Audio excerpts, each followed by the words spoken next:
As we look at the world today, investigations have been done into current society and looking for places where people live the longest and the healthiest. Something that caught my attention is something called the Blue Zones. It's a book written by Dan Buettner from National Geographic magazine. Blue zones are places in the world where people not only live long lives, but they're actually healthy at these advanced ages. Where you have people that are in the zone, the blue zone, they're living a long time. So Sardinia, the Okinawans, the Costa Ricans, or in America, the Seventh-day Adventist.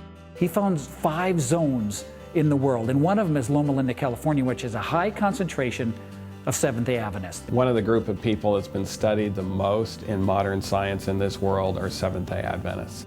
Scientists have wondered, why is it that these individuals have lived so much longer? Seventh-day Adventists actually live significantly longer than any other group of people on the face of the earth. They're the only blue zone that is increasing in longevity. So they started doing studies to look at that, and there's been a number of studies, for instance, done on Seventh-day Adventists here in America, sponsored by the U.S. government and other groups, to unlock that question. The Adventist mortality study showed that Adventists had death rates from all cancers that was 60% lower for Adventist men and 76% lower for Adventist women. Lung cancer, 21% lower. Colorectal cancer, 62% lower. Breast cancer, 85% lower. The basis for this longevity, this quality of life, is the lifestyle changes. They have less heart disease, less cancer. From the time I was 75 until I was 95, I assisted cardiac surgeons in the Los Angeles area. And I quit assisting in cardiac surgery because I wanted to quit while I was still able to make that decision. In other words, my problems of my advanced years would not make me quit. But the fact is, I could do cardiac surgery today. They actually have a higher quality of life, and if they follow the health principles that they know of, they will live on average 15 years longer than people living next door to them. So the Adventist mortality study really woke people up. They said, wow, that is significant. 60, 70% lower.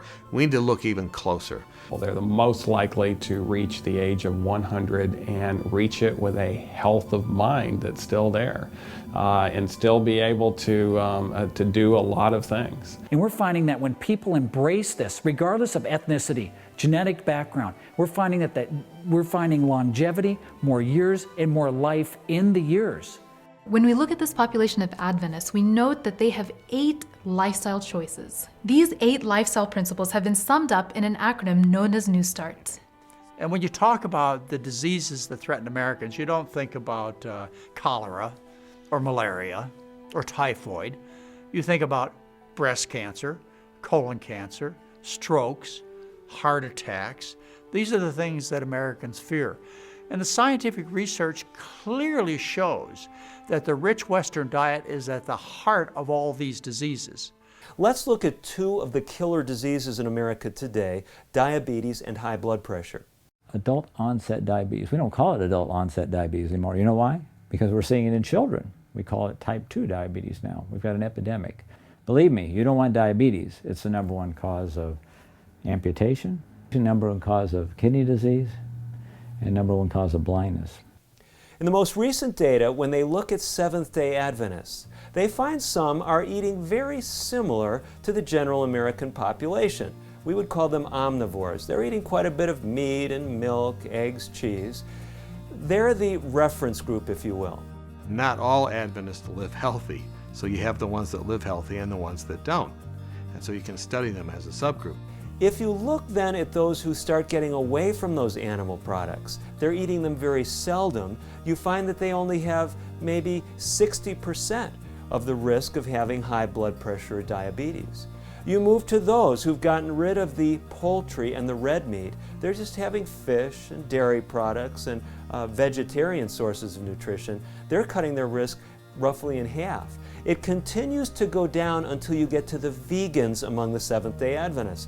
Again, totally related to what they ate. The vegans had much less problems with blood pressure. those individuals have only 1/5 the likelihood of having diabetes and high blood pressure.